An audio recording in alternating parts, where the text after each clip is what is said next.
Todos nós gostamos de ser abençoados. Acho que não existe uma pessoa que não goste de ser abençoada. A pergunta é: nós também gostamos de abençoar? Nós praticamos a arte de abençoar?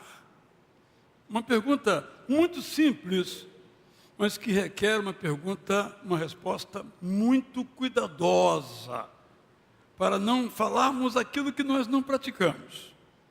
E quando recebemos uma pergunta e a resposta nossa é indevida, nós temos a oportunidade de repensar como temos vivido.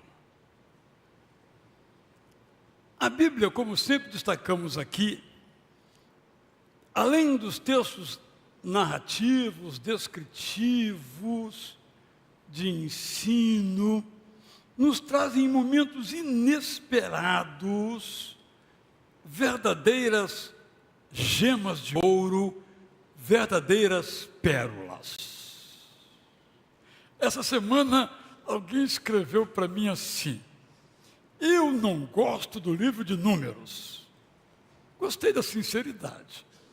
Eu imaginei que era por um motivo, aí eu perguntei. E a resposta foi por um outro motivo. É que tem muita estatística e muita genealogia, muitos números. Pois bem, em meio a essas coisas, vamos dizer que nós podemos passar bem rápido, nós temos um texto extraordinário, que vamos daqui a pouco comentar. Mas isso acontece em outras passagens da Bíblia. Por exemplo, um bastante conhecido também, mas que nós não percebemos, porque chegando lá e fulano, Beltrano, Cicrano, foi pai de Beltrano, a gente dá uma olhada assim rapidinho, vai para o próximo capítulo, lá no meio do capítulo, nem no começo, nem no final, no meio do capítulo, nós lemos assim: houve um homem chamado Jabez, ele se destacou na sua região, o nome dele lhe foi dado por sua mãe, que disse: seu nome é Jabez, porque sofri muito para que você nascesse. Jabez orou ao Deus eterno com as seguintes palavras: ó Deus, preciso que me abençoes e multipliques os recursos financeiros que tenho. Peço que estejas comigo para me preservar do mal e me livrar de todo tipo de aflição. E o cronista, eu li 1 Crônicas 4, 9 a 10, conclui: a oração de Jabez foi respondida por Deus, que lhe deu tudo o que tinha pedido. No meio das genealogias, pérola. No Novo Testamento, eu também trago uma pérola sobre as Escrituras. Nós gostamos muito do que Paulo escreve a Timóteo, sempre que queremos falar da Bíblia, citamos esse texto. Mas há um outro igualmente extraordinário, 2 Pedro 1, 19 a 21. O encontro de Moisés e Elias com Jesus Cristo no Monte da Transfiguração confirmou o que os profetas tinham dito na Bíblia sobre o Salvador que viria. Confie na Bíblia. A Bíblia é como uma luz que brilha na noite até que a madrugada chegue e a estrela da manhã seja vista. A estrela da manhã é o Salvador que nasceu nos seus corações. Ao ler a Bíblia, vocês não devem interpretá-la a partir de suas próprias opiniões, porque estão diante da mensagem que não é de origem humana. Na verdade, os escritores transmitiram a voz celestial por inspiração do Espírito Santo. Eu garanto que a maioria daqui nunca leu esse texto. Passou rapidinho. Aqui está a completa doutrina sobre a Bíblia, que a gente às vezes perde. E a pérola de Números, que a gente diz: tenho que ler mesmo Números, tem certeza, não dá para pular. Encontramos Números 6, 22 a 26, na versão corrigida, que é a mais memorizada.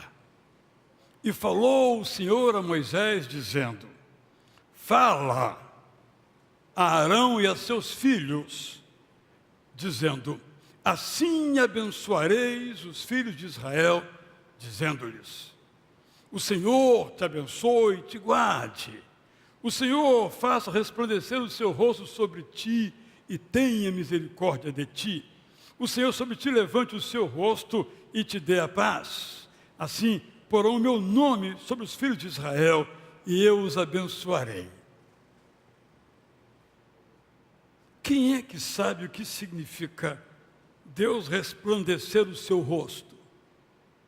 Ou levantar o seu rosto? Nós só gravamos o te abençoe, te guarde, tenha misericórdia, te dê a paz. Porque são metáforas, são formas na literatura hebraica de se expressar essa bondade de Deus. Em outras palavras, o Deus eterno disse a Moisés: diga a Arão e aos descendentes dele para abençoarem o povo com as seguintes palavras: que o Deus eterno abençoe e proteja vocês. Que o Deus eterno seja bondoso e generoso com vocês. Que o Deus eterno cuide de vocês com graça e lhes traga a paz. É desse modo que os sacerdotes pedirão que eu abençoe o povo e eu o abençoarei. Quando você abre a sua Bíblia, você encontra ao alto desta bênção a seguinte palavra quase sempre: a bênção sacerdotal. Vocês sabem que esses títulos não estão no texto ou grego, ou hebraico, ou aramaico. Foram colocados para facilitar a nossa compreensão e a nossa leitura. Podemos dizer assim que não são inspirados, para ser bem claro. O texto é todo inspirado, mas os títulos, como nome do livro, não faz parte do livro, número do capítulo, não faz parte, não havia isso, e muito menos versículos, isso não existia. O texto bíblico não tem isso, ele é direto, ele nem tem título e vai direto, não tem parágrafo, não tem número de capítulo, não tem símbolo. Felizmente, desde o século XVI tem, para facilitar a nossa vida. Esses títulos, portanto, são muito valiosos, muito úteis. Mas nesse caso aqui, esse título está errado. Essa bênção não é sacerdotal. Se você ler de novo, seja na corrigida ou na versão presente da palavra, você vai observar que essa bênção não é sacerdotal. Isso gera uma grande dificuldade, que é aquilo que alguns chamam de sacerdotalização da fé. Como se houvesse na igreja um grupo de pessoas especiais que pudesse abençoar os outros e só eles pudessem, só os sacerdotes.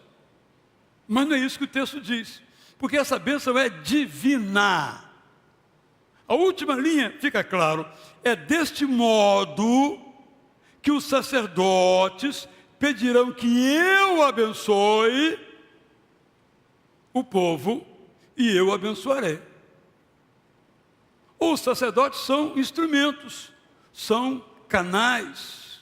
E quando nós continuamos lendo a Bíblia, cuja comunicação é progressiva, observamos lá no mesmo livro de Pedro que li agora há pouco, que todos nós somos sacerdotes. Portanto, todos nós podemos abençoar com essa bênção, até mesmo com a chamada bênção apostólica, os nossos irmãos, porque em Cristo não há mais sacerdotes. Todos somos sacerdotes. Claro, é muito mais cômodo termos sacerdotes. Alguém que ore por nós. Um pastor de preferência. Mas isso nos afasta da intenção de Deus, é de que nós abençoemos uns aos outros. Essa bênção, portanto, de Números 6, 22 a 26, é divina e foi transmitida por intermédio de Moisés a Arão, de Arão aos demais sacerdotes e os demais sacerdotes ao povo. Moisés, Arão e os sacerdotes não abençoam. Só o Deus eterno tem esse poder. O Moisés, o Arão, todos aqueles que proferem essa bênção estão a serviço do Deus eterno, aquele que abençoa. Importante, numa cultura como a nossa, muito esotérica, que a bênção não é uma energia. Às vezes, nós pastores pedimos, estenda suas mãos, está correto, mas quando você estende a sua mão, eu estendo a sua mão, não sai nenhuma energia. Isso não tem nenhum fundamento espiritual profundo. Apenas estamos tendo aprendido essa oração, estamos rogando a Deus, como lemos no texto, para que Ele abençoe. É uma ação de Deus. Quando nós lemos esta bênção em qualquer versão, nós logo vemos que Ele nos abençoa com aquilo que nós precisamos.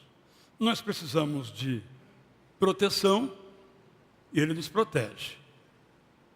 Nós precisamos de graça que perdoa e Ele nos concede tal graça. Nós precisamos de paz e Ele nos deixa serenos. Uma das versões que eu uso muito regularmente é uma versão feita e agora revisada pelos judeus de Nova York. E ele traduz essa última linha da bênção assim: que Deus te abençoe e te dê paz, como está. Mas ele coloca uma notinha de rodapé e diz: amizade. Achei muito interessante essa pequena nota, porque a palavra no hebraico, todo mundo aqui sabe, é shalom. E às vezes nós pensamos em shalom numa única perspectiva, mas na verdade shalom não tem tradução. Porque paz é um dos significados da palavra, mas é também amizade, companheirismo, é serenidade, é prosperidade, no bom sentido da palavra. Tudo isso está no shalom. Essa bênção, portanto, retomo aqui, nos garante que Deus nos concede tudo aquilo que nós precisamos. E aqui traz três coisas essenciais: proteção, graça e paz. Mas ainda, quando Deus nos abençoa, segundo o texto desta bênção, Ele se mostra a nós como Ele é: bondoso, generoso e alguém que tem prazer em abençoar.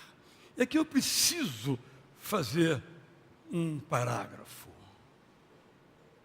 Quando nós lemos o Antigo Testamento, e sempre tenho destacado aqui que o Deus do Antigo Testamento é o mesmo Deus do Novo Testamento. Eu sei que é elementar, mas eu tenho que repetir. A maioria de nós acha que o Deus do Antigo Testamento é um Deus irado, bravo, que não perdoa, que está esperando você na esquina. Vamos ser honestos, vamos ser francos. Ah, não, o meu Deus é o Deus de Jesus Cristo, do Novo Testamento. Então ele é dois, é isso? Marcião, que foi um herege do século II, dizia que o Deus do Antigo Testamento é o demiurgo, o semideus. Que o Deus verdadeiro, Deus completo, Deus eterno, é o revelado por Jesus Cristo. Era um herege. Mas como disse alguém, as ideias não morrem. E Marcião continua aí, dando as cartas em muitas mentes. Estou insistindo nesse ponto. Porque quando nós lemos o Antigo Testamento, por isso eu tenho falado sobre a comunicação progressiva de Deus, ficamos com a impressão de que ele é muito raivoso. Ele, inclusive, está escrito, vai atrás dos maus até a 4ª geração para derrubar. Está escrito. Não nessas palavras, né? Mas está escrito. Vírgula. Mas ele também vai atrás para abençoar até a 1000ª geração. Nós só ficamos com a primeira parte da frase.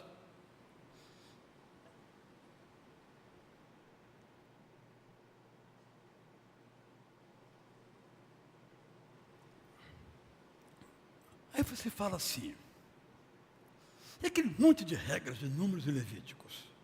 Não pode isso, não pode aquilo. A mulher não sei o quê. Mas se você olhar com detimento e carinho, vai observar o amor de Deus em ação. A forma, no entanto, corresponde à maneira, antes de Jesus, do entendimento das coisas. É o que tenho chamado de comunicação progressiva. Eu vou dar um exemplo que é muito conhecido, já citei aqui algumas outras vezes, vou dar um segundo exemplo também. Se a sua casa tiver mofó, bolor, bota fogo não pode, ponha fogo nela. Espera aí, só porque tem bolor você vai pôr fogo na casa? Bem, ou você põe fogo na casa, ou ela contamina toda a comunidade. E todo mundo morre. Então você queima aquela casa. O amor de Deus em ação. Numa época em que não havia nenhum tipo de remédio, não é? Não havia nenhuma companhia que dedetizava a sua casa. Isso não existia. Naquele contexto, por isso a revelação a comunicação é progressiva, era o que tinha que ser feito. Eu quero dar um exemplo aqui agora. No mesmo livro de Números, depois também em Levítico, nós encontramos o cuidado com as pessoas que têm doenças. Infelizmente, desde o século IV, as traduções usam a palavra lepra, com graves consequências. Mas o texto bíblico não fala de lepra. Se você ler detidamente, você vai observar que é uma doença grave na pele, contagiosa. E aí, o que diz o texto bíblico? Se alguém, então, na sua comunidade, estiver com essa doença grave na pele, pega essa pessoa, coloca no isolamento por 7 dias. Quantas gente tomam um antibiótico, um anti-inflamatório? Geralmente são quantos dias? Captaram? Muito bem, prosseguindo aqui. O sacerdote vai lá fazer uma inspeção. E se isso acontecer, libera e ele volta para a comunidade. O que é isso? O amor de Deus em ação. Só que de uma maneira que parece tão restritiva, tão dura, mas era a maneira possível. Todas as expressões de Deus para que aquelas pessoas e nós obedeçamos são para o nosso bem, para o bem deles e para o nosso bem. Estou me alongando um pouquinho nisso para contribuir para que de modo final nós deixemos de ser marcionitas, crendo num Deus do Antigo Testamento, num Deus do Novo Testamento, como antípodas, como diferentes, como antitéticos, como contrários, porque não são. é o mesmo Deus em ação, que vai se comunicando com as pessoas à medida em que elas possam compreender. Imagine, absurdamente, que Deus dissesse a Moisés: Moisés, se tiver bolor numa casa, você vai numa farmácia e compra o remédio tal e aplica, borrifa na casa toda, que o bolor vai desaparecer. Hoje, se Números fosse escrito, hoje, e Moisés dissesse ao pastor Samir para fazer isso ou aquilo, ao doutor para fazer isso ou aquilo, eu diria: olha, para esse caso de mofo, o melhor remédio, um santo remédio é X. Aí você vai lá, compra, e aplica, e acabou.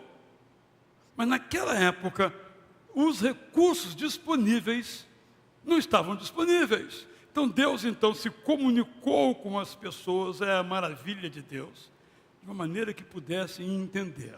É por isso que muitas vezes o Antigo Testamento parece esconder o Deus que ama, mas não é o Deus que ama. Escondido, mas é o Deus que ama, mostrado e revelado. E aqui eu quero citar um autor antigo, do século XVII, chamado John Donne, um poeta e pastor inglês, que escreveu algo que eu penso que nos ajuda a entender esta dinâmica da ação amorosa de Deus ao longo do tempo. Ele escreveu assim, século XVI. Eu tentei fazer uma tradução aqui, é um texto muito difícil, muito arcaico, mas acho que ficou razoável. Embora com nuvens iradas teu rosto disfarces, conheço atrás dessas máscaras os teus olhos, que embora por vezes se desviem, tu nunca me esqueces. O Antigo Testamento, podemos dizer assim, muitas vezes um Deus com máscaras, ou um Deus atrás das nuvens. Mas o poeta salienta que uma coisa eu sei: eu olho os teus olhos e vejo que tu não me esqueces. E eu cito então Êxodo 34, 6 a 7. O Deus eterno veio na nuvem, encontrou-se com Moisés e declarou: eu sou o Deus eterno. Eu sou o Deus eterno que abençoa com compaixão e graça. Minha paciência jamais termina. Antigo Testamento, Êxodo, palavras diretas de Deus a Moisés. Minha paciência jamais termina. Porque é feita de amor e bondade. Sei que as consequências do pecado podem se estender por décadas. Mas os benefícios do perdão que concedo aos que se arrependem, não importa qual tenha sido a sua maldade ou erro, tem validade eterna.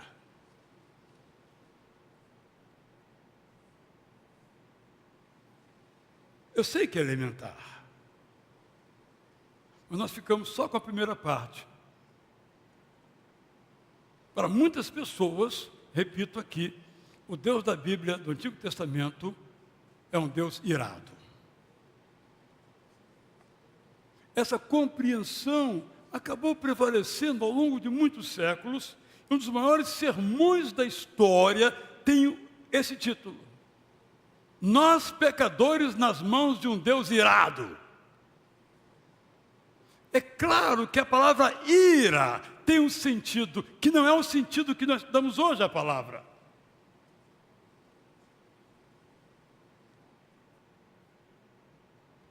Estava em nosso programa Momentos com Cristo, num desses domingos, e uma pessoa colocou um versículo. Eu sei que a tua ira dura uma noite, mas a tua bênção veio pela manhã. Citado assim, Deus é irado, tem raiva da gente e quer pegar a gente na próxima esquina. Mas o sinal, o sentido dessa palavra ira não é este. Ira é um destaque à santidade de Deus e um convite a que vivamos com Ele nesse caminho de santidade. Quero repetir mais uma vez, talvez pela terceira ou quarta aqui agora, hoje. O Deus do Antigo Testamento não é diferente do Deus do Novo Testamento. Vou usar uma frase forte. Nós precisamos resgatar Deus da nossa ignorância. Porque, repito, as pessoas têm lido agora nossa jornada de leitura da Bíblia, lemos Gênesis, lemos Êxodo, essa semana terminamos Números, na semana que vem, durante 2 semanas, vamos ler Deuteronômio. E as pessoas que têm lido, têm descoberto algo que lhe pareceu escondido. Eu já mencionei aqui, quero repetir, que nós amamos Jesus, porque Ele disse assim, ama o teu próximo como a ti mesmo. Esse é o Jesus que eu amo. Mas Jesus não disse isso. Quem disse foi Moisés. Ele só citou. Está em Levítico. Mas está lá no meio de um monte de proibições.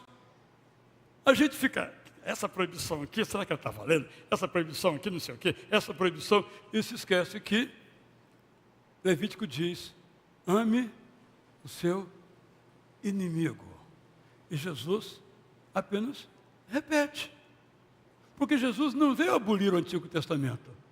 Ele veio completar, complementar o Antigo Testamento. E aqui eu quero dar mais um pequeno exemplo que tem gerado muita confusão. Guarda o dia de sábado. Por quê? As pessoas pensam que Shabat, que é a palavra no hebraico, é um dia da semana, depois da sexta, e no nosso caso, antes do domingo. Não, não é isso. Guarda o dia do Shabat, isto é, o dia do descanso. Muda tudo. Porque nós aqui, não é? Mas nós guardamos o Shabat, o descanso, dia de louvor, dia de não trabalhar, não os pastores, é claro, não é? Dia de colocar Deus em primeiro lugar na nossa vida. Isso é o Shabat. As traduções pegaram Shabat e traduziram sábado. Não traduziram, transliteraram. E aí, nós então entendemos que Shabat é sábado. Ora, se eu guardo o domingo, eu estou errado. Assim que comecei aqui na igreja, eu liguei para uma pessoa, que era membro aqui. Ela disse, não, agora eu sou de uma outra doutrina, porque os batistas não guardam o sábado. Bom, nós guardamos o sábado, o Shabat, o dia de descanso.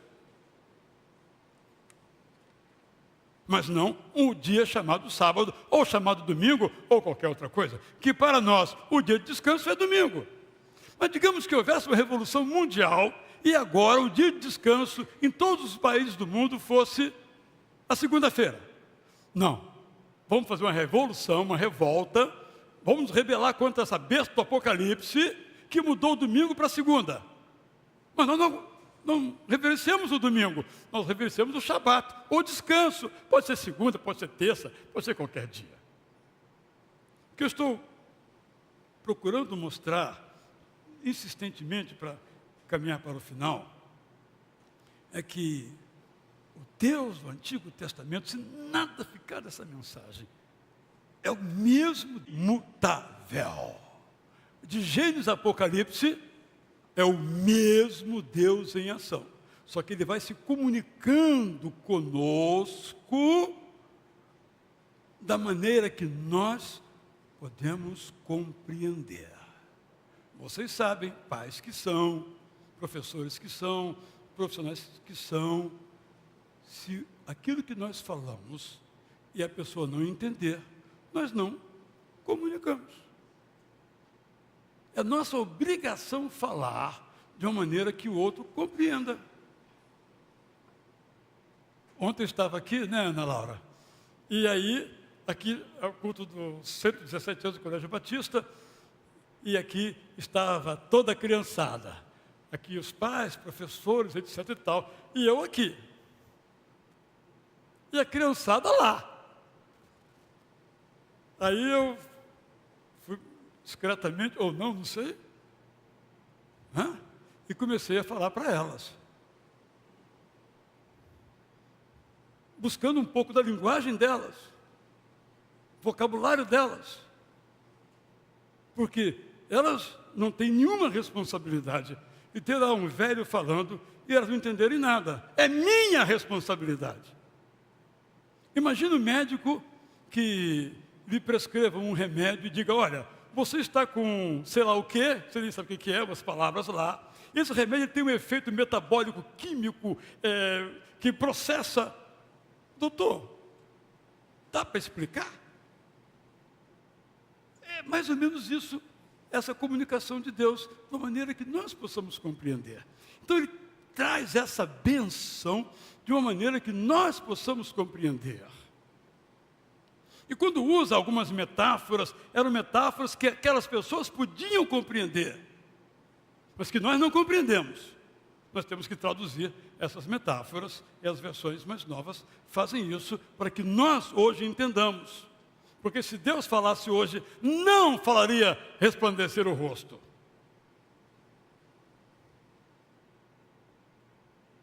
Nem levantar o rosto, que para nós não faz nenhum sentido, mas usaria uma outra expressão, como, por exemplo, a mencionada na tradução que li.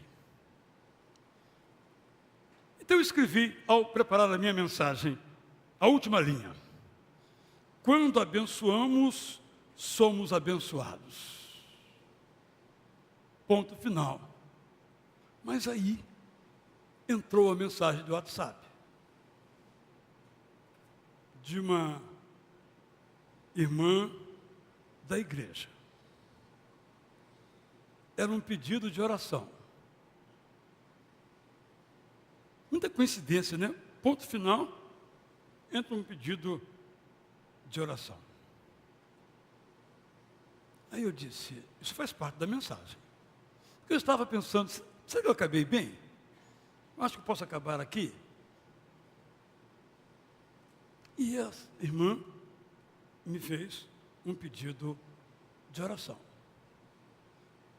No caso, era um pedido de natureza espiritual para alguém da sua família. Eu fiquei então pensando, como é que nós podemos abençoar? Com a bênção de Deus. Transmitir a bênção de Deus. Primeiro, orando por nossos irmãos. Todos estamos de acordo. Maravilha. Mas eu tenho uma perguntinha. E você ora pelo seu irmão? De fato? Não é? A irmã Silveira ali passou por umas tremendas dificuldades na vida e vocês todas oraram por ela, porque conhecia a ela e oraram por ela. Estou aqui colocando vocês como heróis, né, como heroínas. Todos oraram por ela. Muitas pessoas oraram pela irmã Cátia Silveira. Então, é uma maneira de nós abençoarmos. E aqui, irmãos, se alguém lhe pediu oração, e você não tem, por exemplo, não tem o hábito de separar minutos específicos para oração, não tem uma agenda, uma lista, a maioria não tem, ore na hora.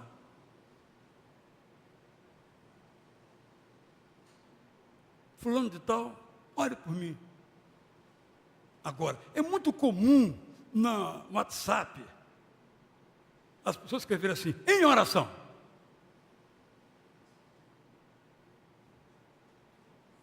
O pastor Samir foi para o hospital, né? Pediu oração. Aí eu respondi, em oração. Será que é verdade? Será que eu orei mesmo? Estou colocando as coisas, digamos assim, nos seus devidos lugares. E essa mesma irmã, ela terminou a sua mensagem assim: desde já eu te agradeço, meu pastor querido. Ela sempre faz assim. Gente, que palavra que me abençoou. Aquela irmã me considera alguém querido. O que me levou a lhe sugerir então o seguinte: diga às pessoas que elas são queridas. Porque, irmão, irmã, a maioria das pessoas é maltratada na vida. À noite eu vou pregar sobre isso, vou contar uma história sobre isso, real, que alguém me mandou, por das 18 horas. A maioria de nós é maltratada, no trabalho, no transporte, na família. Você não vale nada, você só faz coisa errada. A maioria das pessoas é maltratada. Aí você fala assim, como você é querido, como você é querida. Você não tem noção de quão poderoso é esse perfume. Deus quer nos abençoar e quer que nós digamos às pessoas aquilo que Deus diz. Vocês são queridos.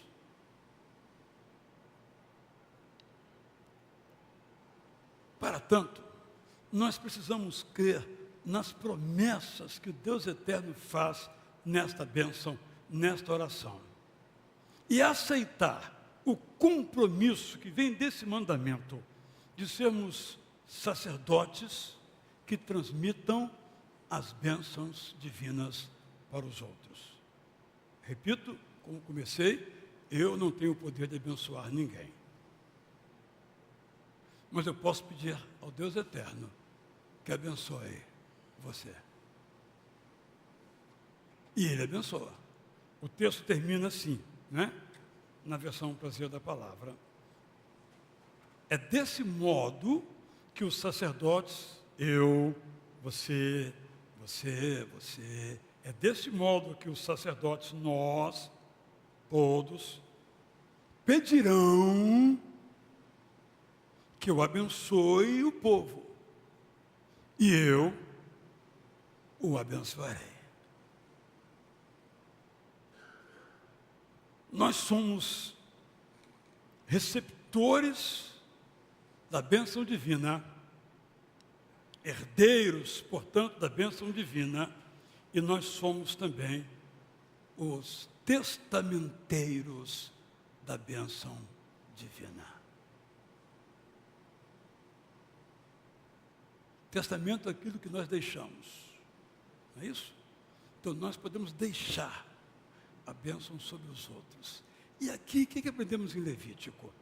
Aprendemos o seguinte: vocês me abençoam? Eu abençoo vocês. Vocês são minhas amigas? Eu sou amigo de vocês. Vocês me acham queridos? Eu acho vocês queridos também. Mas o Levítico, Jesus depois cita, não. Abençoe os que maldizem, que ao contrário de abençoam vocês. Mas não, né? Já é pesado, né? Mas Jesus diz, abençoar os amigos, até os pagãos fazem. Agora, abençoar os inimigos, só quem tem no coração o Espírito de Deus. Quero não terminar repetindo a bênção. E agora então nós vamos lê-la, diria sem qualquer versão, mas vamos ler na versão que eu preparei. Então eu quero lhes convidar a ficar em pé, o coro também. Vou pedir para colocarem a outra, por favor, a próxima, da Prazer da Palavra. E no gesto simbólico, então, essa é a versão da corrigida, não é? Essa, então, aí. Vou pedir a vocês que estendam as suas mãos. Eu vou ficar aqui também ser abençoado. Hoje eu não vou abençoar, só vou ser abençoado. E vocês também me abençoem. Pode falar, pode ler. Que o Deus eterno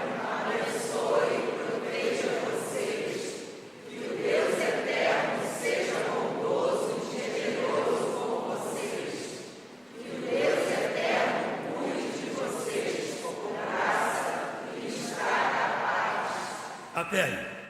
Na verdade, eu errei, mas vocês acertaram. Era para elas e depois vocês, mas está ótimo. É claro que é um símbolo, gente.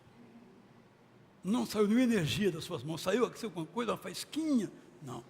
Saiu o seu desejo, né, pastor Samir? De que Deus, então, abençoe vocês. Com o quê?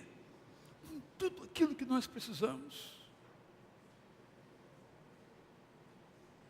Essa é a maravilha que aprendemos no livro de, acreditem se quiser, Números, bem como em toda a Bíblia. Nós vamos nos assentar agora, vamos ouvir essa inspiração com nosso coro Cantares e depois teremos um momento de oração uns pelos outros.